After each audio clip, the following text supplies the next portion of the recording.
Bonjour à tous et bienvenue pour ce nouvel épisode des interviews Scale to Sell. Je suis François-José Viallon, partenaire du collectif qui accompagne les dirigeants à passer des caps de croissance. Aujourd'hui, je reçois Nicolas Job. Salut Nicolas. Salut François-Joseph, ravi de vous rencontrer tous, de vous présenter un peu mon parcours. Bon, bah alors on va parler de Carbooker, mais pas que de Carbooker, de pas mal d'autres histoires. Je te laisse revenir sur ton parcours avant que je te pose les premières questions. Ça marche. Écoute, si je remonte assez loin, je vais dire que je suis autodidacte. Moi, j'ai commencé mon parcours, mon long parcours dans la location de voitures, tu vois, il y a plus de 27 ans. Je suis tombé dedans dans la marmite très jeune. Je nettoyais des voitures sur un parking à Aix-en-Provence, à la petite gare qui n'était pas encore une gare TGV. Et c'est comme ça que j'ai découvert le marché de la location de voitures. Et j'ai évolué, voilà, dans ce parcours, de la location de voiture, jusqu'à terminer j'ai fait plusieurs marques, National Citer, Ada, j'ai fini chez Avis Budget Group, où j'étais directeur régional des ventes B2B. Donc vraiment les ventes corporate aux grands comptes, aux agences de voyage, etc. On vendait des contrats de location de voiture à tous ces corporates-là. Et en 2014, j'ai eu envie de digitaliser mon métier. Alors j'avais déjà des side business un petit peu en même temps que j'étais salarié, déjà dans le digital. J'avais fait un Vinted à l'époque, un Vinted du sport, donc un D'accord? trocathlon en ligne, etc. Et puis ça m'a jamais quitté. Et donc en 2014, je quitte Avis, je me dis je vais créer quelque chose, je vais digitaliser mon métier. C'était l'époque des marketplaces, l'époque des plateformes. Et je me dis il y a pas de broker dans la location de voiture B2B, donc dans mon métier corporate. Et il y en C'est-à-dire a dans quoi le un broker? Tu peux détailler un peu? c'est un agrégateur, c'est un comparateur de tarifs, un peu plus qu'un comparateur. C'est un courtier. Voilà, on appelait ça un courtier à l'époque, un courtier en location de voiture. Moi, je suis basé à Marseille il y avait une belle startup qui s'appelait Auto Escape vers Pertuis qui avait créé ça. Courtier location de voiture, donc c'est devenu en anglais broker, et ça existait dans le B2C, donc vraiment dans le voyage tourisme, tu réserves ta voiture au Mexique, tu passes généralement par ces plateformes-là, équivalent d'un booking pour l'hôtellerie, quoi. Et, euh, et du coup, j'ai dit dans le B2B, il n'y a pas, et le métier va se digitaliser complètement. Je suis sûr il y a une porosité qui est là pour entre le B2B et le B2C, et je commence à réfléchir à Carbooker. Donc on développe ça avec mon associé Frédéric Villavega, qui était aussi chez Avis D'accord. et qui était lui directeur des systèmes de réservation. Donc on assemble nos compétences et on crée la marketplace Carbooker en 2017, on l'immatricule, 2018 on commence la commercialisation. Voilà, donc toujours un peu marqué par la location de voiture et le digital. 4 ans en fait entre les deux, entre l'idée initiale et le lancement. C'est- un, pourquoi, comment vous avez réfléchi, comment vous avez structuré le projet? Et deux, c'est quoi les grandes différences entre le marché B2B et le marché B2C de la location de voiture? On met 4 ans. Déjà, on passe de.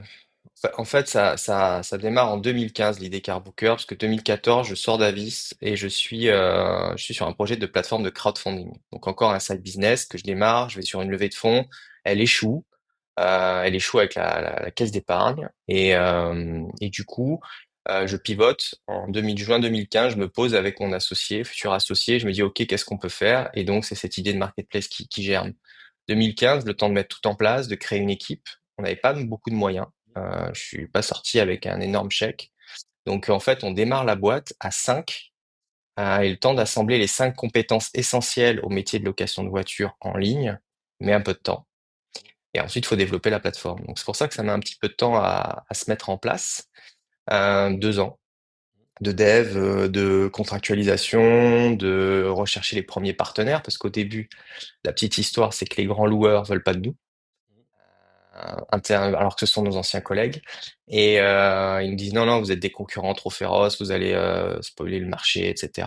Bon, on dit OK. Donc on va voir tous les indépendants, on va voir tous les petits loueurs indépendants de France au départ pour leur proposer du B2B parce qu'eux n'acceptent pas ce marché-là. C'est comme ça que ça met un peu de temps à développer les différents partenariats et on a une confiance incroyable de tous ces partenaires locaux Pour pas le citer, moi à Marseille, il y a Olympique Location, ça a été un de mes premiers partenaires fabuleux. Donc on a démarré avec ces gens-là.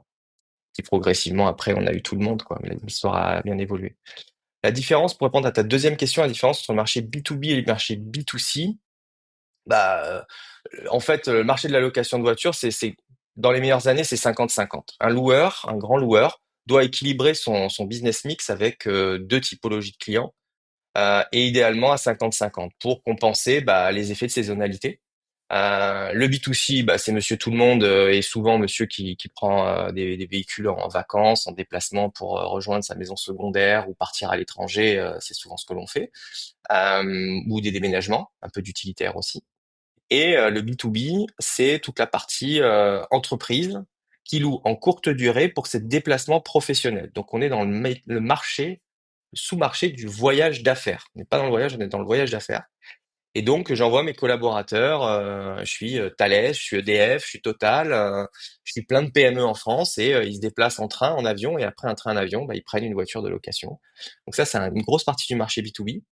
Il y a un autre segment, c'est les agences de voyage, parce qu'elles aussi sont très gros pourvoyeurs de solutions de déplacement pour les professionnels. Ils passent par les agences de voyage. Et après, il y a toute une autre grosse partie qui est la partie assistance. Donc véhicules de remplacement, véhicules de rapatriement. Et donc là, on a les assisteurs. Donc on a Mondial Assistance, Europe Assistance, Intermutuel Assistance, qui vont venir aussi, pareil, utiliser de la location courte durée pour les besoins de leurs sociétaires. Euh, et donc tout ceci compose le marché du B2B, courte durée, parce qu'il y a la location longue durée aussi, mais c'est un métier de financement essentiellement détenu par des banques. Et donc ça, c'est une autre partie du métier de location de voiture. Donc voilà un peu les différents usages de la location de voiture courte durée, B2B, B2C. L'assistance, pour qu'on comprenne bien, hein, c'est quand tu tombes en panne, ton contrat qui prévoit une voiture de remplacement. Exactement. Ok. C'est ça. Une voiture de remplacement, ils te rapatrient, soit en voiture, soit avec ton chien, tes enfants, t'es à Saint-Tropez, tu remontes à Paname. Et donc du coup, tu dois prendre une voiture, ou alors des fois ils font un train, des fois ils font un mix voiture, train, taxi, et ils composent ça en fonction des budgets qui sont dans les contrats d'assurance. D'accord. Quelles ont été les grandes étapes de développement de Carbooker et comment vous les avez structurées à chaque fois? La première grande étape, c'est la constitution de l'équipe initiale. Donc Mmh. ça a été une étape et une erreur au début, pas sur les personnes, mais sur le montage. Au début, on n'a pas. Je me dis, ok, on peut monter une boîte. Si même si t'as pas d'argent, tu peux monter une boîte. On est donc 2017. Si tu assembles les bonnes compétences avec les bonnes parts, en fait, on peut à 5 développer le business. Donc on avait un dev, un ancien responsable de la marque Budget, donc opérationnel, qui gérait toute la partie opérationnelle, mon associé qui était sur la tech, moi sur le commerce, puisque c'était mon métier de base. Et à ce moment-là, la fameuse entreprise AutoEscape a été revendue à Expedia, et le DAF, qui est un ami, un ancien client, est disponible. Et donc je dis, bah parfait, tu vas faire la partie finance. Et donc qu'est-ce que je fais? Je divise en 5 et 100% des parts, et je fais 20, 20, 20, 20, 20. Grosse erreur, puisque pour la suite, je vais le repayer, mais l'histoire se finit bien. Mais c'est vrai qu'on a fait une cap table qui était un peu, voilà, faite comme ça, vite fait, et on n'a pas en début vraiment réfléchi à qui veut faire quoi et quelle est la position de chacun à long terme. Ce qui fait qu'il s'est ressenti très rapidement au bout d'un an des distorsions où certains avaient besoin de retrouver du travail très rapidement pour faire Pour bouillir la manger. marmite. Donc, vous pouvez plus rester comme ça en mode chômage ou tenir le bon. D'autres avaient des prétentions salariales très élevées, donc n'auraient jamais pu être rémunérés par Carbooker, en tout cas au démarrage. Et voilà. Et en fait, on a mal calé ça. Donc, on s'est retrouvé avec des distorsions. Il a fallu racheter les autres et rééquilibrer la cap table. Aussi parce qu'on est arrivé à un moment à la levée de fonds en 2018, la première levée de fonds. Et il fallait avoir une cap table un peu plus clean pour les investisseurs parce qu'il n'y avait pas de place pour eux. Mmh. Vous aviez mis un pacte d'associés déjà en place à la création ou pas? Non, non, non, on a créé des statuts, on n'avait pas de pacte d'associés entre nous cinq. On Et donc du avait coup, juste créé des la statuts comme ça et rien. le rachat entre associés s'est bien passé ou il y a Ouais, eu des discussions un peu compliquées, non? Non, ça s'est bien passé parce qu'il y avait des projets de vie pour chacun qui étaient un peu différents, donc ça s'est racheté au nominal, voilà, ça s'est bien fini. Il y a toujours eu un peu des amertumes parce que bah, quand tu t'en vas, tu te dis putain merde, peut-être que j'abandonne un bébé qui aurait pu être sympa et puis ça fit pas, mais en même temps c'est le choix de chacun par rapport à ses besoins à l'instant T. Donc non, ça s'est bien passé. D'accord. Donc ça a été la première phase de structuration du début et première quelque part un peu erreur de début. Et ensuite vient assez rapidement la première levée de fonds, première équipe, première personne, premier business model même. En fait, le début de Carbooker, c'est Carbooker aujourd'hui, c'est-à-dire une marketplace multicanal, multi-client. On veut apporter les meilleurs clients aux meilleurs loueurs et que chacun puisse faire son marché. Je suis client, je choisis les loueurs qui me conviennent dans mon appel d'offres, entre guillemets. Je fais un appel d'offres online à chaque location. Et de l'autre côté, je suis loueur. Bah, j'ai envie un peu de récupérer du marché agence de voyage, j'ai envie de récupérer de l'assistance, j'ai envie de récupérer du corporate et je choisis. C'est ça l'objectif de Carbooker et tout ça en temps réel avec du comparatif de prix en temps réel, ce qui n'existe pas sur le marché de la location de voiture B2B. C'est très opaque. Donc ça, c'est l'objectif. Par contre, pour y arriver, quand on commence à pitcher, personne ne comprend ce qu'on veut faire parce que l'industrie, on la connaît pas, la location de voiture, personne ne connaît vraiment les arcanes de l'industrie. Et donc, j'utilise dans mon premier pitch un argument qui fait mouche au Business Angel, c'est la livraison des véhicules en gare et aéroport par des voituriers, par des valets. En fait, j'ai expliqué tout à l'heure, on prend tous les petits loueurs indépendants, enfin petit, c'est pas péjoratif, mais Ouais, de taille plus locale, indépendant, ouais. indépendants, et on a un super réseau, aussi grand qu'un grand loueur, aussi grand qu'Avis. C'est la nécessité absolue au début pour répondre aux besoins d'un corporate qui veut se déplacer dans toute la France. Donc ça, on y arrive. Par contre, ces loueurs indépendants ne sont pas en gare et en aéroport. Et comme je suis fort de pas mal d'années dans la location de voitures opérationnellement, je sais que je faisais des livraisons reprises, beaucoup de livraisons reprises, sur demande et sur réservation. Donc je popularise ce service de livraison reprise dans les gares et les aéroports par des valets. On monte à 2000 ou 3000 valets au début de Carbooker. On démarre comme ça avec des partenaires pour créer des livraisons reprises en gare et en aéroport. Et donc, je commence à pitcher ça. Au début, je pitch Carbooker. On fait pas mouche sur la levée de fonds. On commence à arriver, on est sec, hein, il nous faut absolument lever de l'argent parce que bah, moi, j'ai plus de chômage à ce moment-là. J'ai plus rien et ça marche pas. Par contre, dès que je parle du valet, tout de suite, les business angels s'imaginent en tant qu'hommes d'affaires à arriver. On leur donne les clés de la voiture, ils font plus la file d'attente, ils font plus les papiers, on fait tout en digital, on réserve en ligne. Ça commence à bien parler. À cette même époque, il y a la marque, belle marque Virtuo qui se développe sur le côté digital, néo-loueur, etc. Et du coup, ça commence à faire mouche. Et donc à ce moment-là, je pivote mon discours pour les BA en leur disant, bah en fait, on est un service de location de voiture premium pour les voyageurs d'affaires. Et donc, d'un inconvénient, les loueurs fournisseurs ne sont pas en gare, en aéroport. J'en fais un avantage avec le service de livraison. Et je pitch ça, et c'est là qu'on commence à démarrer, à structurer Carbooker. Donc le début de Carbooker, c'est un service de livraison de véhicules en gare et en aéroport pour le voyageur d'affaires.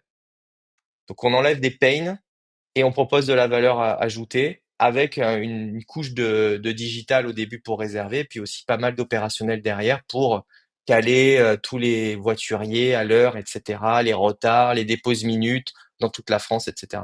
Et on travaille sur ce modèle-là pendant assez longtemps. Ça, c'est le Et du coup, démarrage. ce côté service supplémentaire, ça justifie d'un premium, en termes de prix ou, vous vous positionnez sur, du prix, classique? En fait, on a deux arguments au début qui sont top. C'est que on va chercher des voitures en périphérie des gares et des aéroports, donc moins cher, à des tarifs grand compte pour tous. C'est ça notre thème. Et ce qu'il faut savoir, c'est que dans la location de voitures, tous les loueurs qui sont en gare et en aéroport ont mis en place depuis des millions d'années, enfin millions d'années, depuis une vingtaine d'années, euh, mais ils sont très créatifs les loueurs pour ça. Ils ont mis des surcharges à l'aéroport parce que les frais d'exploitation en gare et en aéroport sont supérieurs à une ville. Et ça monte jusqu'à une quarantaine d'euros parfois. Tu vois, par rapport au prix d'une journée sur une Twingo, tu es à presque équivalent de surcharge que de prix de location.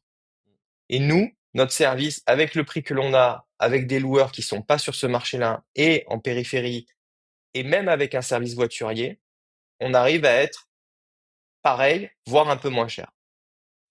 Et D'accord. donc la valeur est top parce qu'on propose un tarif au pire équivalent, mais avec un service qui est meilleur et je gagne du temps pour partir en rendez-vous et je drop les clés à un mec sur un parking et je m'en vais et j'ai plus à aller au comptoir. Donc on arrive, grâce à ce modèle économique, à tenir nos prix et à être hyper compétitif pour des corporates. Et du coup, votre business model à ce moment-là, vous, c'est quoi? C'est une com? C'est un abonnement? C'est des contrats grands comptes? C'est de la com uniquement, D'accord, 20% de commission. On prend d'accord. 20 points de com. Alors un coup c'est le loueur, un coup c'est les prix qui sont majorés, il y a du net rate ou du pricing un peu différent.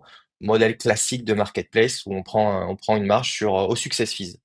Ça aussi, ça nous a permis d'acquérir rapidement des fournisseurs puisqu'on leur dit bah nous on vient juste markuper 1% vos tarifs, vous nous donnez ce que vous voulez et on markup. C'est comme ça qu'on démarre. On commence à faire on démarre gentiment, hein. Je sais plus, la première année, on fait 100K de chiffre d'affaires, de chiffre d'affaires, parce qu'il y a la notion de volume d'affaires aussi, hein, puisqu'on prend que la com. Et puis on évolue comme ça progressivement. Il faut s'y reconnaître, donc ça doit coûter cher. Ça coûte pas très cher. Enfin, ça coûte pas très cher, non, parce que bah on est encore aujourd'hui, je le dis, même si ça a été compliqué pour nous, plein d'étapes, et on en reparlera tout à l'heure, mais plein d'étapes ont été compliquées pour Carbooker tout au long de son aventure. On est la meilleure équipe qui pouvait créer ce produit-là. D'accord. On est le meilleur assemblage de compétences, de connaissances, de réseaux pour craquer le marché, si on peut dire qu'on l'a craqué. En tout cas, on a imposé une marque par notre réseau, par la connaissance par cœur des loueurs, par la connaissance des intermédiaires, par la connaissance des clients, etc. Et on s'est créé une image et une marque sur le marché de la location de voitures. Et on n'a pas à en rougir aujourd'hui. Et franchement, aujourd'hui, c'est une de mes fiertés, c'est que CarBooker aujourd'hui dans le marché de la location de voiture et du voyage d'affaires et de l'assistance désormais, Mmh. parce qu'on est maintenant sur l'assistance, c'est devenu une marque qui compte et venant de zéro. Donc on était la meilleure équipe et on n'a pas dépensé énormément en marketing. On a été présent sur le salon essentiel du voyage d'affaires qui coûte très cher, c'est clair, c'est l'un des plus chers, des salons les plus chers à la porte de Versailles.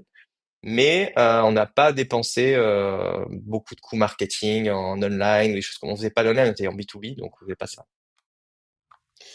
Étape d'après, c'est quoi du coup? Après cette première levée de déjà cette première levée de fonds, vous la faites, tu disais business angel, 2018, mais c'est, des clubs de business angel, c'est, des business angels indépendants, ça se passe comment? c'est Provence, c'est d'abord un business angel individuel qui était un ancien de chez Avis Budget Group qui était sorti, qui avait monté une boîte dans les VTC, qui a revendu. Au même moment, il devait repositionner de l'argent en 150 obétaires, le fameux 150 obétaires, on connaît bien. Et du coup, il nous met un premier ticket. Et il nous amène une crédibilité parce que c'est un mec du métier qui met un premier ticket significatif. On fait une première levée de 500 000 euros. Il met un D'accord. ticket de 10%, il met 50 000. Et on en a un deuxième qui est un ancien directeur de la stratégie, pareil, qui met un plus petit ticket, mais qui met. Donc du coup, on a deux mentors qui sont solides. Et derrière, c'est Provence Business Angel à Marseille, et une bonne partie de leur BA qui nous suit. Et P Factory, qui est à l'époque l'accélérateur sur Marseille, l'accélérateur référent, qui aussi abonde et on fait notre première levée avec ces BA-là. Donc au début, il y en a pas mal des BA, il y en a 5, 6, une dizaine, on va dire, au total, tu vois, au début, premier tour de table, quoi. Donc ça, c'est mars 2018, on fait cette première levée de fonds. On fait un bel effet levier avec de la dette, parce qu'à l'époque, c'était bien jouable de faire d'un effet levier avec de la dette. Donc on finit à 500 000 euros et on s'installe à Cage Business School, puisque je suis un Cageien, Cager, je sais plus comment on dit. Et j'ai les premiers bureaux dans l'espace Daniel Carasso, qui est fraîchement sorti de terre et le premier incubateur avec des locaux, etc. On a un petit bureau de 9 mètres carrés où on est déjà trois dedans. Voilà. Daniel Carasso, petite parenthèse, fondateur du groupe Danone, Exactement. peu connu, du grand public, ouais. Exactement, exactement. Donc c'était un beau moment et on démarre, voilà, première levée de fonds à ce moment-là. Et va s'en suivre en fait une levée de fonds par an. D'accord. Ça, ça, ça épuise son homme, quoi. Ouais. Du coup, les grandes étapes structurantes, bah, c'est ouais, on a cette première levée de fonds, donc bah, c'est euphorique quoi. Tu commences à lever de l'argent, donc c'est bien. Tu commences à créer une équipe, etc., etc. Vient assez rapidement un fonds de cash parce que la traction est pas là. On a des clients, on va les chercher à la main, on y va, on est dedans, on est vraiment hands-on hein, tout le temps et H24. Et ensuite, on commence à avoir des pistes un peu plus sérieuses avec les fournisseurs. En fait, on commence à les structurer pas mal. Donc, la deuxième étape, c'est qu'on commence à avoir les premiers contrats. Donc, un an après, on commence à avoir les premiers contrats nationaux avec des grandes marques, des majors, qui viennent nous faire confiance et qui disent, OK, il y a peut-être un moyen de, tu vois, on commence à passer à une échelle différente en termes de fournisseurs et on commence à intéresser sur le côté digitaliser l'acquisition client B2B. Donc, ça, c'est la deuxième étape. Et en même temps, on développe une API. On a une API pour se connecter à des fournisseurs. Et on commence à travailler avec une marque qui s'appelle Zuzuche, qui est un Chinois qui veut s'installer en France, qui veut amener énormément de volume de voyageurs chinois en France qui vont louer des voitures avec une spécificité de permis, etc. Et nous, on peut être ce broker-là et ce connecteur plutôt qu'ils aillent voir tous les loueurs pour se connecter en contrat. Donc là, c'est un peu la deuxième dimension. On commence à devenir vraiment cette marketplace technologique qui commence à se démarrer. Plus, on commence à parler de l'assistance avec un grand loueur qui nous dit, vous pourriez, moi j'ai un contrat en exclusivité avec un assisteur. Par contre, j'ai pas véhicule illimité, j'ai pas une usine qui me fabrique des voitures. Vous pourriez avoir en débordement, je pourrais lui garantir 100% de dispo. Et quand j'ai plus de dispo chez moi, ben moi j'ai un débordement qui commence à venir un projet hyper intéressant, mais mené par des grands groupes. Donc, tu connais Pas le l'inertie dans même les grands timing. groupes. Et c'est pas du tout le même que nous en startup. Mais sur le papier, ça match bien, quoi. Et donc là, grâce à ce projet-là, on relève de l'argent l'année d'après parce que c'est un vrai game changer dans notre business model. Et on avance comme ça, on structure, on commence à créer la marque. La marque a été vraiment un point important. L'anecdote que j'ai, c'est qu'on fait très rapidement, on fait le premier, 2018-2019, on fait le salon donc IFTM Top Presa, qui est le salon du voyage et du voyage d'affaires. Il y a une partie. Très rapidement, on prend donc un premier stand là-bas. Ça coûte une blinde. Mais par contre, comme tu as un stand, les gens se disent, ah ouais, mais ils ont un stand. Donc c'est une marque qui compte, tu vois. Ouais, C'est fou. Et c'est là que je crédible. me rends compte que dans l'intellect des gens, enfin, des clients, des partenaires, tu as un stand, tu peux te payer un stand, t'es une marque importante. C'est assez marrant. Et derrière, du coup, tu commences à avoir des gens qui te prennent au sérieux et qui t'interrogent en fait sur leurs besoins, etc. Mais ça prend beaucoup de temps. L'inertie est énorme dans ce marché-là. Les seconds tours de financement, c'est qui les lead et comment ils se passent? BA à chaque fois. Alors, c'est simple, il y a le deuxième tour, c'est avec les game changers qu'on apporte. On a des vrais gros game changers, notamment sur l'assistance, les Chinois, etc. On est juste avant le Covid. Et derrière, on va pour relever 2020, et là, on se prend le Covid dans les dents. Donc là, c'est un peu c'est la merda. Et coup de poker ou de chance ou enfin, plein de choses, de génie, j'en sais rien. Il y a les PGE qui arrivent et en fait, les banques nous soutiennent si on apporte un peu de fonds propres. Donc du coup, je mobilise les business angels encore une dernière fois, certains. On fait une petite levée en AK en augmentation de capital, pardon, de 130 000 euros. Et on arrive à faire un effet levier x3 avec les PGE, ce qui nous permet de faire notre bridge, en fait. Parce qu'à D'accord. ce moment-là, il y a tout qui se ferme, on peut plus lever Ouais. d'argent. Et donc là, on se met en mode veille, on développe la techno. Par contre, en termes de business, c'est un peu bizarre, quoi. C'est très cyclique en fonction des ouvertures et des fermetures. Et donc, on fait un bridge, levée de fonds, un peu mezzo, quoi. Et c'est comme ça que la levée de fonds de 2020 se passe en plein Covid.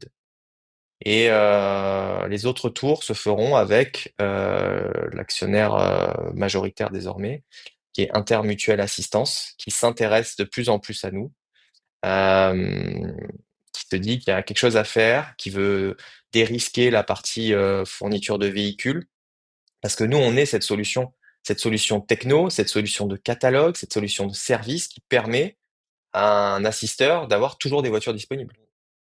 Et de pas être dépendant d'un loueur, d'un partenaire, etc. C'est qu'il y a, s'il y a un tuyau qui pète, techniquement parlant, il y a une cyberattaque, bah, il peut en avoir une autre parce que nous, on a 15 connecteurs temps réel.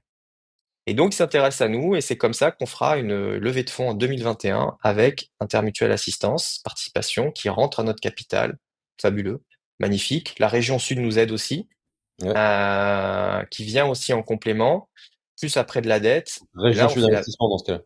RSI, ouais, tout à fait. Région Sud Investissement, qui à l'époque est gérée par Turenne Capital. Super équipe, super fit avec eux. Je les avais pitchés en 2018. Ça s'était pas du tout bien passé. Comme quoi, il faut toujours garder des bons contacts, etc. Et en me disant, mais c'est quoi cette marketplace? C'était pas du tout l'époque des marketplaces. On se revoit en 2021 et là, ils me disent, mais waouh, putain, le scale a été énorme. Le produit, vous l'avez fait évoluer. C'est vachement bien. On est intéressé. Donc Banco, il y a un co-investissement avec le leader qui est IMA.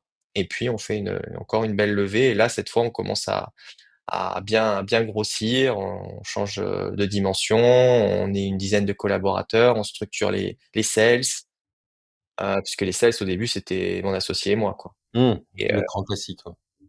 le grand classique. Puis t'es le meilleur sales en fait. En fait, il y a pendant encore longtemps. Enfin, il y a du temps avant d'arriver à structurer une équipe de sales, quoi. Donc, en fait, tu peux laisser rester pendant très longtemps fondateur et meilleur vendeur parce que ça suffit largement pendant. Tu parles avec tes tripes, quoi. Mmh. Et voilà. D'ailleurs, toi qui nous disais que tu avais démarré par, du lavage de voitures, comment tu as appris la vente? Je l'ai appris à l'école du terrain, quoi. Je te dis, au début, j'étais au comptoir. Enfin, j'ai préparé les voitures. Je passais progressivement au comptoir. Le contact client, c'est mon truc. Le contact humain, c'est mon truc. J'ai appris comme ça. Et puis en 2006, je suis passé, comme je dis, de l'autre côté du comptoir, puisque je suis devenu commercial, avec un peu d'appréhension, mais sûr de mes fondations métier. Et donc à chaque fois, en fait, et souvent dans l'évolution de ma carrière, je me suis basé sur des compétences que j'ai pour aller chercher une nouvelle position où je suis pas forcément, on m'attend pas à cette position-là. Mais comme je me base sur des fondamentaux assez solides, bah, j'arrive à le développer. Et la vente, ensuite, je l'ai appris, bah, la meilleure école, c'est Avis Budget Group, vraiment. C'est une super école. C'était à l'ancienne, c'était à la papa, avec un directeur commercial incroyable, un directeur des ventes aussi qui sont des amis maintenant. Et c'était hyper instructif. C'était une très bonne école commerciale avec des équipes. La particularité qu'on avait chez Avis, c'est qu'on avait des équipes anciennes, solides et qui restaient longtemps qu'il n'y avait pas beaucoup de turnover. Donc du coup, tu avais des compétences qui étaient là et un apprentissage qui était de pair à pair, qui était hyper intéressant. Donc voilà, c'est comme ça que j'ai appris la vente sales, B2B essentiellement. Donc on referme cette parenthèse que j'avais ouverte, donc pour comprendre, et du coup, donc IMA devient l'actionnaire de référence, vous continuez de grossir, vous vous spécialisez sur le marché de l'assistance. La prochaine étape, c'est quoi? La prochaine étape, alors L'étape au d'après. début, IEMA est pas majoritaire, hein, qu'on soit clair, il n'est pas actionnaire majoritaire. Ça sera que là en 2023 que ça le devient avec un changement de position et une sortie de tous les business angels, etc. Au début, ils sont minoritaires. On commence à faire des synergies avec eux. On sent qu'il y a un marché, mais le marché est hyper réticent. Les loueurs, c'est leur précaré, quoi. Donc on commence à aller un peu trop loin dans le précaré. Donc c'est assez timide au début. Mais bon, on crée des nouveaux produits. Et l'étape d'après, c'est de devenir vraiment cette plateforme technique. C'est de se séparer, en fait, l'étape d'après, et même l'étape d'après actuelle de l'aventure Carbooker qui continue, c'est de devenir uniquement une plateforme technique et quasiment plus opérationnelle. Et je pense que c'est aussi l'intérêt, la vision, en tout cas, de mon associé qui est resté, qui est CEO aujourd'hui, et des gens de chez IEMA, Mmh. c'est de dire, bah, l'opérationnel, on l'a, on le maîtrise chez IEMA, et donc la tech, par contre, ça, c'est Carbooker. Donc l'étape d'après, c'est de devenir cette plateforme technique, c'est cette black box, en fait, un peu d'interconnexion, avec de la gestion de flux entrant et sortante. Voilà. Et plus d'opérationnel. Donc ça, c'est l'étape actuelle et future pour Carbooker. Toi, t'as spoilé un petit peu, donc tu as quitté l'aventure. Tu Ouais. quitté l'aventure, quand? Dans quelles conditions et pourquoi faire? Je quitte l'année dernière, 2024, avril 2024. Je décide avec l'équipe, avec mon associé, avec IMA, que j'ai fait mon temps. Je vais revenir sur ça. Et donc j'arrête ouais, en avril. Je continue à accompagner Carbooker jusqu'à la fin de l'été et je sors définitivement de Carbooker début octobre. En gros, parce que j'ai accompagné, etc. Et je suis resté sous les radars jusqu'à la fin de l'année tranquillement. Voilà, c'était convenu comme ça pour leur permettre de prendre le relais au point de vue des fournisseurs, etc. En fait, il se passe plusieurs choses. C'est que fin 2023, pourquoi je sors? C'est que fin 2023, donc on fait un super truc. Yema est OK pour racheter tous les minoritaires. Moi, je suis hyper content parce que je fais sortir au bout de 5 ans les investisseurs du début. Ils sortent tous avec un multiple positif dans une époque 2023 où c'est la cata sur les startups. Alors ça sera pas un exit incroyable pour eux, mais ils font de l'argent, ils sont positifs et ils me le remercient encore aujourd'hui et j'ai des super contacts et ça me sert pour la suite, etc. Je suis très content pour eux. Donc Yema décide de ça, on mène la négo avec eux, on aide à faciliter ça et donc du coup bah, Yema devient majoritaire et je commence à sentir que je suis pas fait pour le corporate quoi. Je suis pas fait pour moi je suis entrepreneur. C'est vrai que dans les corporates, j'aime bien avoir, tu vois, des hommes dans des cases. Bah toi, tu es directeur commercial, toi, tu es directeur technique. Nous, on est bicéphale, parce qu'avec mon associé, on a toujours tout décidé à deux, en mode 50-50, etc. Et eux, ça coince un peu pour eux. Et puis moi, j'avoue, je suis un sprinter, je suis pas un marathonien. Et c'est pour ça que j'étais hyper complémentaire avec mon associé.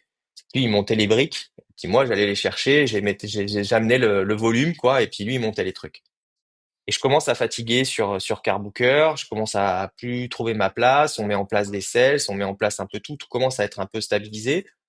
Moi, je sais pas comment me rénover là-dedans et quelle est ma position. Yema prend de plus en plus de place, c'est normal, on devient une filiale.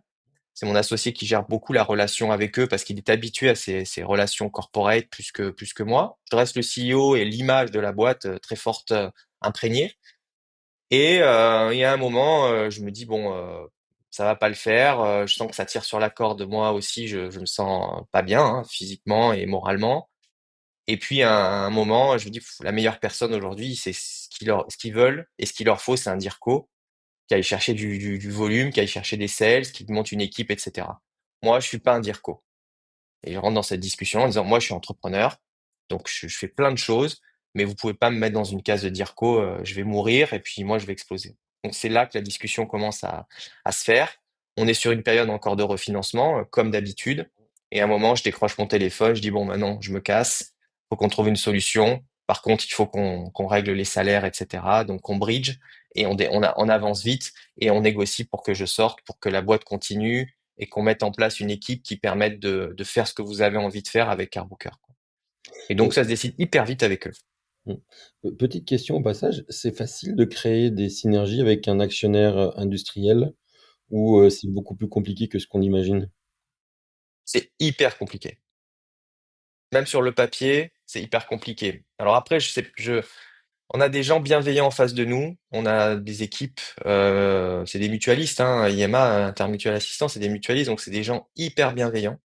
Euh, Franchement, pas rencontré de connards, quoi. Mais par contre, c'est une inertie énorme. Et les synergies qui ont été mis sur le papier en 2021, elles se mettent en place cette année. Ouais, Parce 4 que ans de ouais. résistance au changement, guerre intestine à l'intérieur de la boîte, pourquoi eux et pas une solution interne, etc. Des guerres de clochers, machin, machin. Donc c'est hyper long, hyper frustrant. Ça fait aussi partie un peu de moi de mes grosses frustrations et de pourquoi je quitte à un moment. c'est que pour moi, en 2021, on signe avec IMA, c'est pour faire avant tout des synergies, c'est avant tout eux qui nous ont amené cet élément-là. Et moi, je dis, OK, le game, il est plié au niveau commercial. On a notre traction de départ. On a du business qui va arriver et on va pouvoir mutualiser ça, faire des économies d'échelle et puis pouvoir permettre de commencer à créer de la renta et d'attendre que le marché du voyage d'affaires, parce que c'est lui notre cible première, bah, prenne son temps pour s'envoler et puis voilà. Bah, ça n'arrivera pas immédiatement et ça mettra beaucoup, beaucoup de temps. Et donc, ça nous oblige à continuer encore plus fort sur tous les fronts. Et donc, ça met du temps, ouais, sur les corporates, ça, c'est hyper long. Et un CVC, c'est encore plus, c'est un de mes points, tu vois. Faire rentrer un corporate venture capital, c'est toujours facile de dire, ouais, si j'avais su, j'aurais fait différemment. À l'époque, on cherchait de l'argent, c'était un bon partenaire industriel, une belle vision pour la suite, tout ça. Donc, tu peux pas dire, ouais, je vais changer. Si j'avais su, j'aurais fait autrement. Allez, cette époque-là, c'était la meilleure solution, donc je reviendrai pas dessus. Par contre, il y avait deux choses, c'est que un corporate VC, tu as quand même un moment une ambiguïté qui est, je suis ton client et je suis ton investisseur.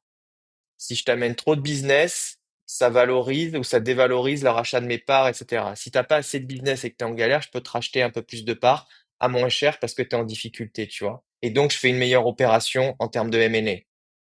Et en fait, tu as cette ambiguïté entre faire des synergies business qui sont des fois qui n'avancent pas parce que le changement, la difficulté de le mener. Mais de l'autre, des fois aussi, on te dit bon, ça peut être intéressant pour nous en termes de d'acquisition. Donc ils savent pas des fois trop comment se positionner, tu vois. Alors qu'un VC classique, bah, il est là pour faire du multiple. Oui, oui. Il faut, voilà, je suis là pour rentrer, sortir avec un TRI supérieur. Donc, donc ça, c'est un peu emmerdant les CVC pour ça. Et ce qui est emmerdant, c'est aussi comment tu cadenasses quelque part cette synergie métier pour qu'elle aille le plus vite possible. J'ai pas su faire, on n'a pas su faire. Ça a mis 4 ans et ça a dilué, forcément, ça nous a dilué quand même pas mal autour à chaque round, quoi. Ouais. Donc tu nous dis que tu prends la décision de partir, tu structures.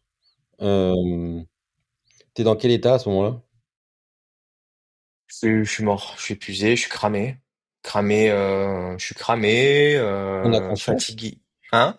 T'en as conscience? Ou il faut une phase de prise de conscience? Non, j'en ai pas réellement conscience parce que je suis dans je suis dans la résilience, je suis dans la résistance même. J'ai pas conscience, je fais énormément de sport à côté. Donc je me dis que je suis en pleine forme. Je fais beaucoup de CrossFit en compète. Je m'entraîne presque tous les jours. Donc pour compenser en fait cette charge mentale du travail H24, 7-7, je compense avec du sport qui est encore plus intense, etc. Et en fait, je commence à faire tourner la machine trop fort. Mais je m'en rends pas compte parce que je pense que je suis un guerrier, tu vois. Je fais beaucoup de sport, je suis un guerrier. Et donc et par rapport au boulot. Ouais, je suis cramé, vraiment cramé. Tout m'a usé, quoi. Toutes les histoires humaines aussi. Les RH m'ont tué. Les ressources humaines m'ont tué. Les gens, même si les collaborateurs, j'ai des collaborateurs fantastiques, des équipes aujourd'hui qui sont top, etc. Mais on est passé par des déboires qui t'épuisent. L'ingratitude a été dure. C'est ingrat en fait d'être entrepreneur. C'est d'ailleurs été mon sorte de discours d'au revoir. Je leur ai dit, mais en fait, c'est ingrat. C'est ingrat d'être entrepreneur, vous êtes ingrat, tout est ingrat parce qu'en fait on se donne corps et âme et le retour souvent il est très douloureux et il faut savoir l'encaisser. Je pense que c'est là-dessus que j'étais pas assez musclé.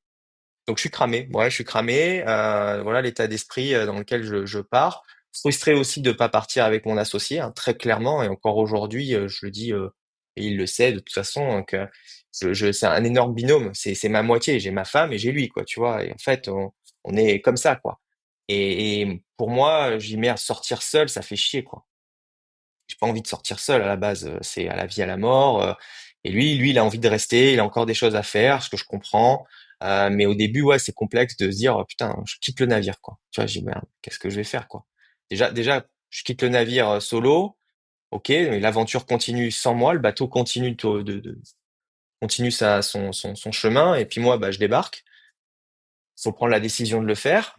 Ok. Et puis après, c'est la question, c'est ok, je vais faire quoi maintenant? Donc ça, c'est la suite. Mais à ce moment-là, ouais, je suis, euh, je suis un peu essoré, ouais. Et comment tu te prépares à la suite? Je me prépare pas.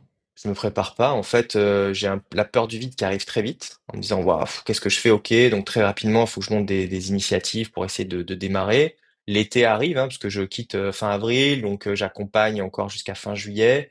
C'est au mois d'août, je me laisse très peu de temps de repos et voilà, de pause. Euh, et je commence à réseauter à mort avec plein de monde pour voir un peu les opportunités, qu'est-ce que j'ai envie de faire. Je réfléchis à ce que j'ai envie de faire, etc. Mais c'est pas clair. Il me faut du temps. Donc je stoppe tout. J'avais lancé une idée de club deal de start-up. Je le mets en pause. C'est à ce moment-là qu'on se rend compte d'ailleurs tous les deux de mémoire. Exactement. Et je le mets en pause parce que c'est trop tôt et que je vois bien que je tourne en rond, que c'est pas fluide, etc. On se prépare pas à la suite en fait. C'est assez bizarre quoi. Quel que soit l'exit que l'on fait, c'est un problème, c'est un sujet global de la plupart des exiteurs. C'est que tu te poses énormément de questions. Alors tu as soit ceux qui sont maintenant à l'abri de tours entiers, énormes, etc. Il y en a, mais la plupart sont entrepreneurs de base et donc ont une réflexion. Ils arrivent à cette réflexion en disant, OK, qu'est-ce que je fais maintenant? Ou tu as ceux qui sont déjà sur un side quand ils sortent, tu vois, il y a une forme il y a un earn-out qui vient, il y a quelque chose d'un accompagnement qui est un peu plus long et qui leur permet tout en restant dans l'activité, de préparer leur suite. Moi, ça n'a pas été le cas, ça a été hyper short. C'était très avantageux, mais à la fois, en même temps, bah, j'ai pas eu le temps de réfléchir pendant ces quelques mois à qu'est-ce que j'allais faire derrière. Mmh. Mais cette question, elle est, pour en avoir parlé avec beaucoup d'entrepreneurs, elle est présente, de dire, OK, est-ce que je vais réussir à faire mieux, aussi bien, et sur quoi maintenant? Parce que moi, mon métier, c'est la log de voiture, voilà, ça fait des années. Est-ce que je vais faire autre chose? Et qu'est-ce que j'ai envie de faire? Comment j'ai envie de le faire? Enfin, c'est plein de questions. Avec qui? Avec qui aussi? Avec Parce que qui? tu n'as plus ton associé, donc c'est difficile. Eh ouais, c'est ça. Tu te dis, OK, est-ce que c'est le binôme, moi, pour moi, qui fait tout, tu vois. Oui, ok, j'ai des compétences, je peux faire plein de choses, j'ai pas de souci, mais c'est avant tout une aventure humaine et à deux, tu vois. Et puis même avec d'autres, quoi. Donc ouais, voilà, j'en suis là à ce moment-là. J'en suis là, ouais, je finis comme ça, car booker et je suis pas préparé, non, à la suite, quoi. Je suis pas encore préparé à la suite. Et là, la vie te rattrape un peu. Et là, la vie me rattrape. Ouais, le 17 novembre, infarctus. Donc, infarctus bizarre, c'est-à-dire que je tombe pas. C'est la première fois que j'en parle, hein, donc c'est assez. J'en ai jamais parlé parce que je veux pas communiquer. Enfin voilà, j'ai pas envie d'utiliser ça comme quelque chose ouais. Enfin, j'ai pas envie de l'utiliser quoi.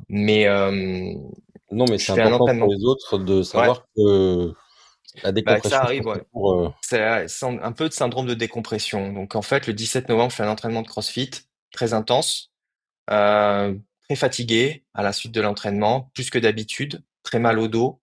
Mais comme j'ai fait énormément de traction et de trucs comme ça, indétectable quoi. Je me dis bon bah je me suis pris, comme on dit dans le jargon, je me suis pris une cartouche quoi. Je vais trimer pendant 48 heures le temps de la récup. Ça passera pas. Ça passera plus que 48 heures. 5 jours après, je vais quand même à l'hôpital. C'est ma femme qui me dit, bon, ok, là maintenant, ça arrête tes conneries. Tu vas à l'hôpital et là, ils me disent, monsieur, vous restez là, vous bougez plus. Vous avez un ECG, un électrocardiogramme qui est pourri et les troponines, indice cardiaque, qui sont au taquet. Donc, il y a eu un accident. Donc, forcément, un accident lors de l'entraînement, etc. Ok, on fait quoi? Bah, on sait pas. On sait pas dans quel état est votre cœur. Donc demain, opération, coronaro et on va aller voir ce qui se passe avec une caméra dans vos artères, quoi. Il s'avère qu'en fait, j'avais une artère qui était bouchée par une plaque de cholestérol, enfin une plaque d'athérome, qui est du cholestérol transformé, oxydé. Et c'est la plus grosse des coronaires. Donc en fait, depuis 5 jours, je vis sur deux pistons au lieu de trois, quoi. Donc mon corps est en train de lâcher et à un jour près, bah, le cœur et le corps lâchaient et c'était fini, quoi. Donc on me met deux petits ressorts, ça repart. Et puis là, s'ensuit 2 mois de rééducation pour ressortir de là. Donc là, la vie, ouais, te rattrape. Je réalise pas, hein, franchement, à ce moment-là, et encore aujourd'hui, des fois, c'est un peu difficile. Parce que à aucun moment j'ai eu un stress, une inquiétude. C'était là, c'était comme ça. J'étais assez zen en fait. Euh, mais c'est après coup, 2, 3 mois après, là, au mois de février, mars, tu vois, en mars dernier, où je commence à réaliser, de me dire ouais putain, t'es pas passé loin, mec. Mais j'ai pas ce sentiment, tu sais, de dire waouh, je suis passé à côté de la vie. Enfin, j'ai failli mourir, donc maintenant one life, ok, je crame tout et tout. Non, pas du tout. Ça m'a jamais traversé l'esprit. Mais par contre, tu dis ouais, ok, il y a certaines choses que tu pourrais ne plus faire aujourd'hui, etc. Et t'es encore là, donc c'est cool. Et il faut faire gaffe, quoi. Il faut faire attention.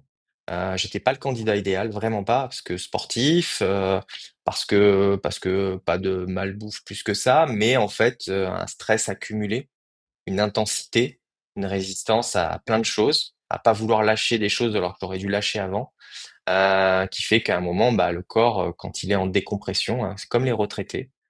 Ils se disent, tiens, ça y est, je vais tomber à la retraite, je vais faire plein de choses, et puis bim, ils sortent, ils font leur pot de départ, le lendemain, ils tapent un cancer, quoi. Même chose pour moi. Ça arrivait comme ça. Donc là, ouais, accident de parcours. Mais bonne étoile qui me dit, voilà, warning, hein. Donc maintenant, fais Rappel à attention. l'ordre, ouais. Rappel à l'ordre. Essaye de faire différemment.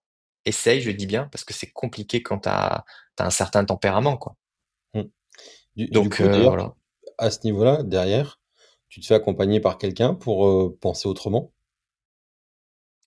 Si, si qui me suit, mais depuis un moment, même avant la vente de Carbooker, j'étais accompagné parce que c'était quand même lourd, hein. J'avais quand même des signaux, etc. C'était quand même lourd, une forme de, ouais, on peut appeler ça, c'est moderne, c'est à la mode, burn-out, truc comme ça, mais c'était pas un burn-out, c'était juste difficulté de tout gérer en même temps, de savoir exactement ce que je veux. Et là, prochainement, ouais, je vais démarrer, je pense, je vais reprendre des séances, je vais me faire accompagner, me faire superviser un petit peu. Il faut de temps en temps aller se faire superviser et pas hésiter à prendre un coach, tu vois, pour se redonner de l'air. Là, je suis dans une phase d'entre-deux, avec des projets qui démarrent, avec pas mal de choses, mais il faut arriver à cadrer un peu tout, tu vois. Puis en même temps, une envie aussi de breaker parce que en vrai, j'ai pas breaké parce que je suis parti en avril, j'ai accompagné Carbooker jusqu'à l'été, jusqu'à septembre, enfin l'été, hop, un peu septembre aussi. Octobre, je sors, le temps de se mettre en voilà, ça y est, je suis un peu sorti, de dire ok, qu'est-ce que je vais faire? Novembre, bam, je me prends 2 mois à l'hôpital en rééducation, quoi. Donc en fait, pour l'instant, je n'ai pas vraiment pris de break en mode je pars à Bora Bora et laissez-moi tranquille, je veux plus de mail, tu vois. Donc ouais, je vais me faire accompagner, c'est important. Tout dirigeant doit se faire accompagner. Ça, c'est pas. C'est J'ai pas besoin d'être convaincu. mais c'est une réalité et même accompagné par plusieurs sources quoi. Ça peut être du perso, ça peut être du pro, ça faut mixer ça. Et c'est important parce qu'on peut pas tout dire à sa femme, on peut pas tout dire à ses amis, on peut pas tout dire à son associé. Faut avoir des soupapes et puis comparer les approches pour arriver à se faire sa propre idée quoi. Et c'est pas être faible que de se faire accompagner. Ah non, c'est C'est être vraiment fort. être fort au contraire, fort et lucide sur ce qu'on a envie de faire, sur comment être meilleur même. C'est vraiment t'aider pour t'élever encore plus. Et souvent, moi, j'ai des entrepreneurs que j'accompagne dans le cadre de Cage, puisque je suis coach et expert à Business Nursery, mais des plus jeunes. Je leur dis, mais vous pouvez vous faire aider, quoi. Hein. Il y a pas de sujet, quoi. C'est pas à vous de tout porter, etc. C'est pas grave de pas savoir. Mmh. Ouais, Et d'accord. à tout niveau, c'est le cas, au niveau d'entrepreneurs chevronnés, comme de repreneurs, comme de cadres dirigeants, à tout niveau, quoi. Ah non, puis T'as- c'est un rétroviseur et c'est aussi quelqu'un qui ramène les pieds sur terre. Et moi, je vois aussi bien à titre perso que dans l'activité de sparring partner que je peux avoir pour d'autres, ça permet d'avoir des angles d'attaque que dans l'opérationnel, tu ne vois pas naturellement. Et moi, c'est un de mes principaux regrets dans l'aventure Stardust de ne pas m'être plus fait accompagner à titre perso, ou plus tôt. Ouais. Complètement. Complètement. Je pense qu'aujourd'hui, il y a un éveil quand même là-dessus. Il y a beaucoup de porte-parole, t'en fais partie, mais il y a beaucoup, beaucoup, et il y a un éveil quand même des dirigeants pour s'ouvrir de plus en plus justement à se faire aider par les bonnes personnes aussi. Mais il faut effectivement utiliser ces ressources-là pour aussi dédramatiser des fois des situations, hein. Des situations où tu es en compte cash, etc. Et puis quand tu as quelqu'un d'extérieur qui dit non, mais attends, pose-toi 2 minutes, regarde, il y a ça, ça, ça, ça, ça, tu peux le faire différemment, etc. D'un coup, c'est complètement atteignable, quoi. Et ça te permet de redescendre. Quand tu as la tête dans le guidon, tu vois plus. Mmh. On parle de se faire aider, mais une petite question que j'ai oublié de te poser. Est-ce qu'il y a des recrutements qui ont été, game changer dans l'histoire de Carbooker et qui vous ont permis de passer des caps de croissance? Euh, ouais. Il y a eu des étapes clés avec des recrutements hyper intéressants. Mais je dirais qu'il était plutôt dernièrement, enfin, plutôt récemment. On s'est pas mal cherché sur le début avec les recrutements. Euh, mais sur les dernières équipes, notamment au niveau du produit, dernières équipes sales. Donc là, on parle des années 2024, quoi, tu vois. Là, ça a été structurant. On est allé chercher des gens plus capés aussi. On a eu une étape quand j'ai recruté ma directrice commerciale aussi. Là aussi, ça a été une sacrée étape pour moi, pour me soulager sur la partie sales. Une personne qui était hyper structurée, elle venait du voyage d'affaires, elle était très, était consultante aussi à un moment, et donc du coup, elle a apporté énormément de rigueur dans le process sales. Mais les recrutements ont été toujours assez compliqués quand même, quoi. Recrutement, c'est chaud, quoi. C'est chaud, c'est Les chaud. fameuses ressources humaines, dont tu parlais qui peuvent être ingrates par moment. Bah ouais, ouais. Franchement, j'ai malheureusement ou heureusement, j'en sais rien, malheureusement hérité de cette partie-là dans toute l'aventure Carbooker. C'est moi qui ai porté toute la partie RH, la majeure partie RH de Carbooker. Et parce que j'étais la personne la plus présente sur Marseille avec les équipes. Et c'est ce qui a été le plus lourd, ouais. Ça a été lourd. Ça a été lourd. Et des fois, les déceptions, en fait, des personnes. Tu penses être sur les bonnes personnes et en fait, ça va pas. Ça va pas, le mindset est pas là, etc. Et ça devient compliqué. Mmh. Et j'imagine que du coup, tu as beaucoup réfléchi par rapport, à l'histoire Carbooker. Qu'est-ce que tu as le plus, appris sur toi et quel est le principal impact sur ta vie perso, en dehors de cet accident, que tu retiens de cette aventure?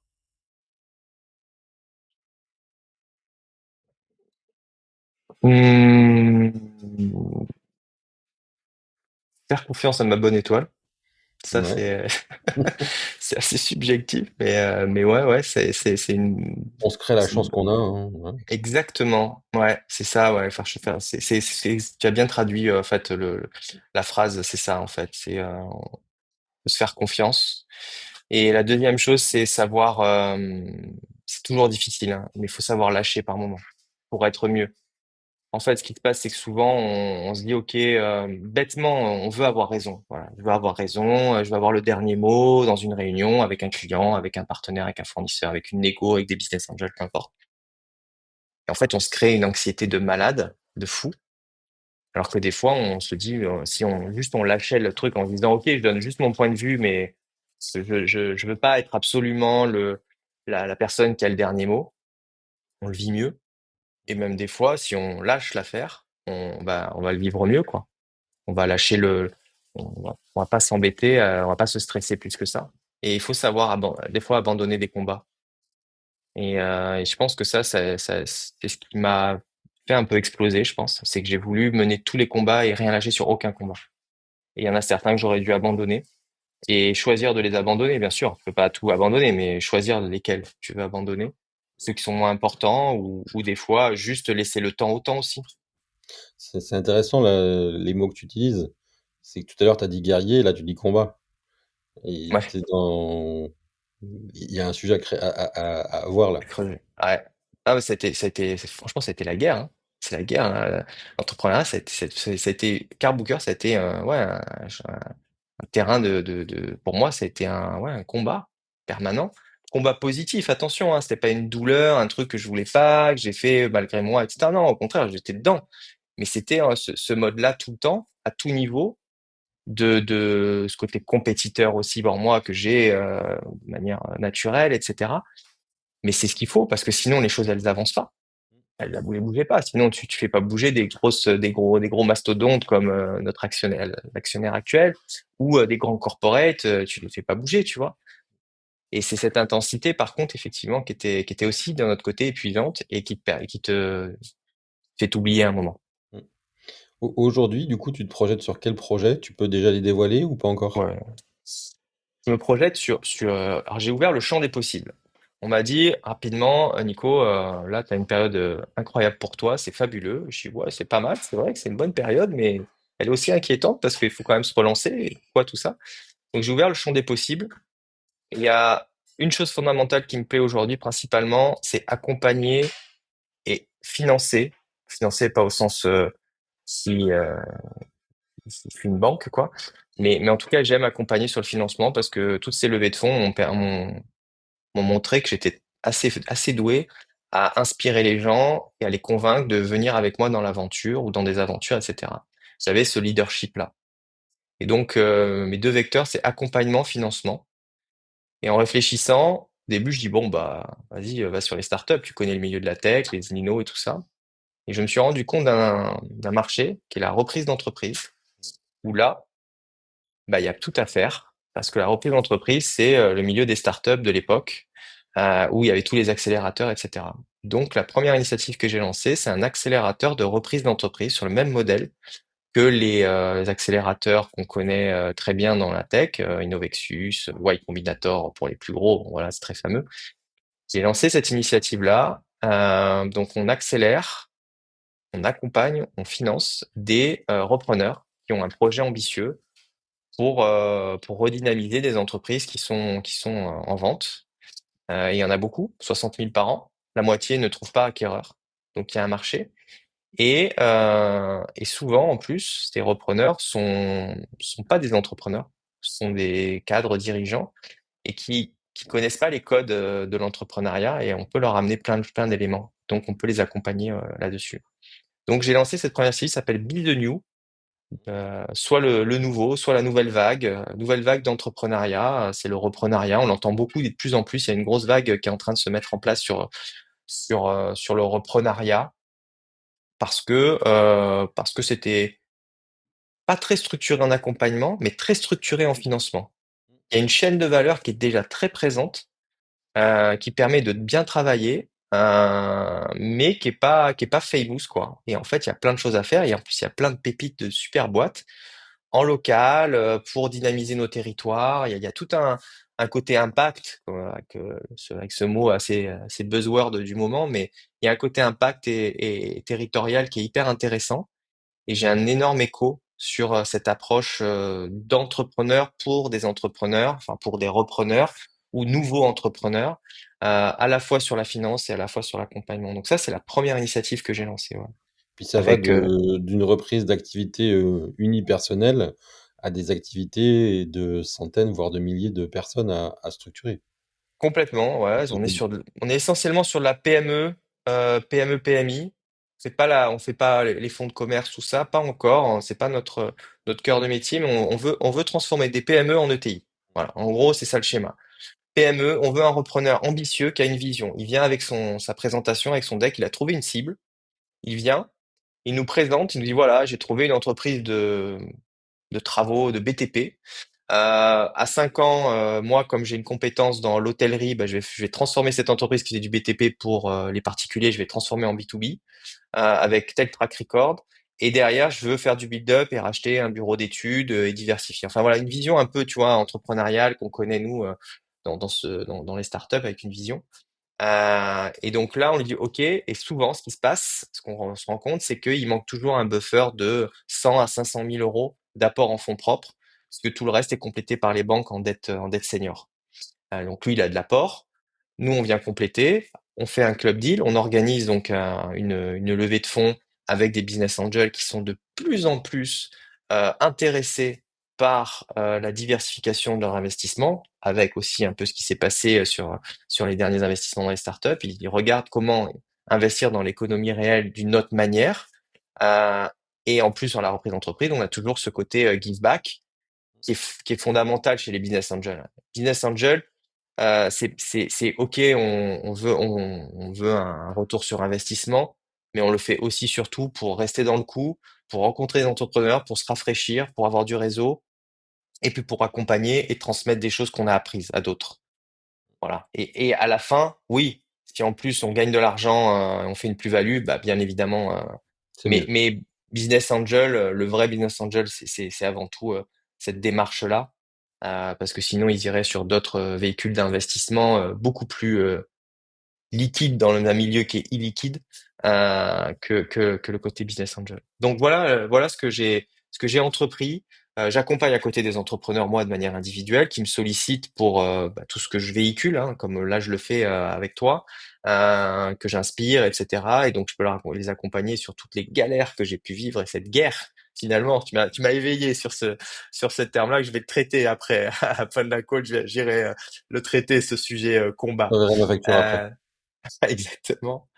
Et voilà. Et après, donc après, j'ai une petite un petit amusement avec de la location de voitures, de véhicules un peu de prestige, qui me plaît bien, de partager l'utilisation d'une voiture de prestige, ça me plaît bien. Dans l'idée, c'est bien dans l'air du temps. On le fait pour des bateaux et on le fait pas pour des véhicules plaisir. Et au vu des prix qui s'envolent à cause des fameux malus. Je pense qu'il y a quelque chose à faire et donc je suis en train de travailler là-dessus pour mettre en colocation des Porsche 911 à plusieurs et partager comme on partage des appartements, des bateaux, etc. Pour ne juste n'avoir que l'utilisation et le profit de prendre une voiture dans un parking avec une app, tac, je réserve, je prends la voiture, je pars faire mon week-end à Saint-Trope et je reviens et je la gare et après au moins j'ai pas de soucis, quelqu'un s'en occupe, quoi. Je m'amuse aussi avec ça. Et après, je regarde tout ce qui se passe. Je fais un peu d'investissement, voilà. Je m'occupe comme ça, mais pour l'instant, j'ai pas un main project, quoi. Voilà. J'ai Build the New quand même, qui est le plus gros, qui a une très bonne traction. Mais quand tu es entrepreneur, multi-entrepreneur, bah, tu te refais pas, quoi. Tu as toujours d'autres petites choses à côté qui te permettent de surfer la vague, quoi. On est d'accord. On va passer à la dernière phase de l'interview qui est le quiz improbable. Est-ce qu'il y a une question que je t'ai pas posée que tu aurais aimé que je te pose? Mon âge? Je le connais. Écoute, on a abordé pas mal de sujets, mais ouais, enfin une question. Moi, il y a la relation au cofondateur qui est, enfin ouais, ce point-là, on l'a abordé. C'est vraiment hyper important pour moi. Le trouver son binôme pour aller plus loin. Et c'est la chance de ce que j'ai eu, c'est cette chance-là de l'avoir. Et savoir le garder, mais c'est un message personnel.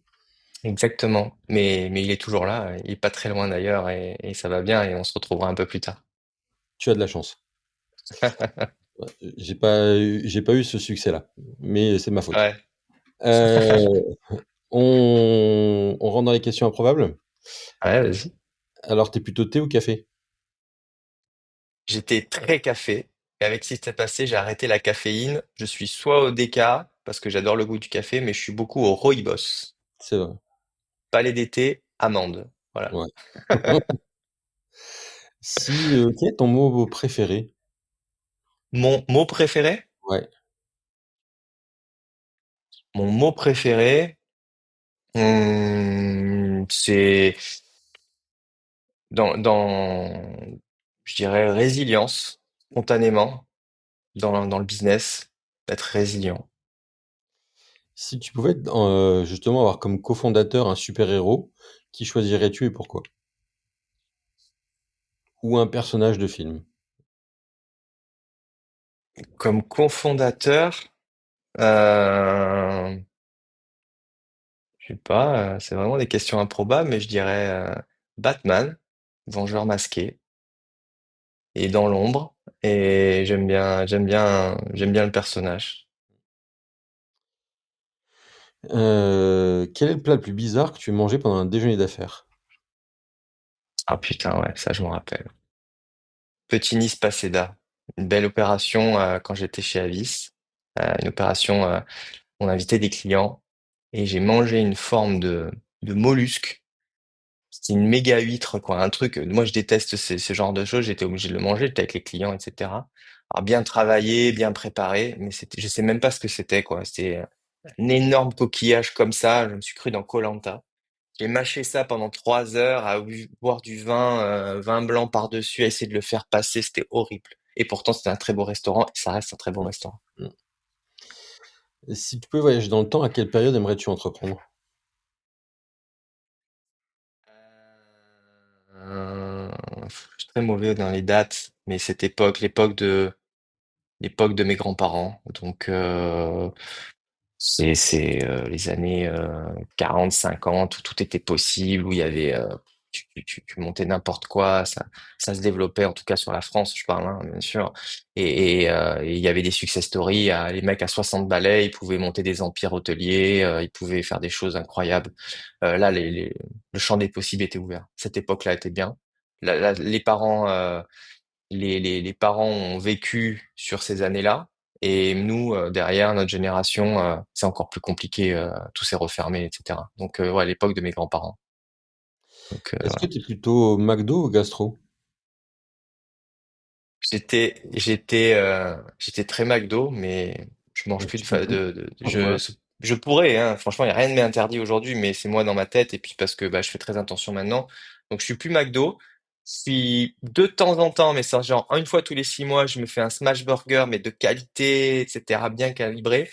Et après, j'aime bien les gastro, ouais, quand même. J'aime bien me faire plaisir, mais j'aime ça pour l'endroit, le cadre, le service et le moment convivial que je passe avec les gens avec qui je le fais. Est-ce que tu es plutôt lundi matin ou vendredi soir?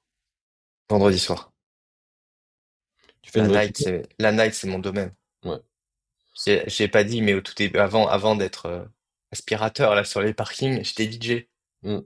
Et la musique électronique ne m'a jamais quitté. Donc je suis toujours un peu à droite à gauche et j'ai transmis le flambeau à mon fils qui est DJ aujourd'hui. Donc je suis toujours un peu dans la night le vendredi. Dernière question, quelle est la chose la plus étrange que tu as dans ton bureau? La chose la plus étrange que j'ai dans mon bureau, et j'ai plus de bureau, vraiment, hein, tu vois, aujourd'hui je suis hyper nomade. La plus étrange que j'avais, en tout cas chez Carbooker, c'était un chapeau turc avec rouge là, ou je sais pas si c'est turc, mais on m'avait ramené ça avec une un petit pompon jaune là, voilà. Une sorte de derviche, c'est quoi, derviche tourneur, un truc comme ça, les chapeaux des derviches tourneurs. On m'avait ramené ça d'un voyage, c'était assez bizarre, et des fois Mmh. je le mettais pour faire des photos. D'accord. Bon, j'espère que tu publieras un jour une photo avec ce chapeau et Ouais, qu'on la verra avec tous. plaisir. Ouais, carrément. Si des auditeurs veulent venir à toi, quel est le meilleur canal pour te contacter? Meilleur canal, première approche, c'est LinkedIn. Un MP sur LinkedIn, je réponds à tout le monde et voilà. Et après, on avance sur les coordonnées. Et puis, il y a matière, mais LinkedIn, c'est le meilleur vecteur pour moi. Je suis bien identifié et c'est le meilleur moyen de me contacter ou passer par toi et tu feras le relais comme tu l'as fait toujours jusqu'à présent avec des super personnes que je rencontre assez souvent grâce à toi. Ouais. Eh ben, écoute, Nicolas, merci beaucoup pour ce temps que tu nous as consacré. On se tient au courant, puis nous, on se Ouais, croisera bientôt avant que tu très déménages. prochainement. Voilà. Ouais, très prochainement. Merci François-Joseph, merci pour ton accueil, merci pour cette interview. Très agréable toujours de pouvoir le faire comme ça. Ben, merci beaucoup. À très Merci, bientôt. à bientôt. Salut.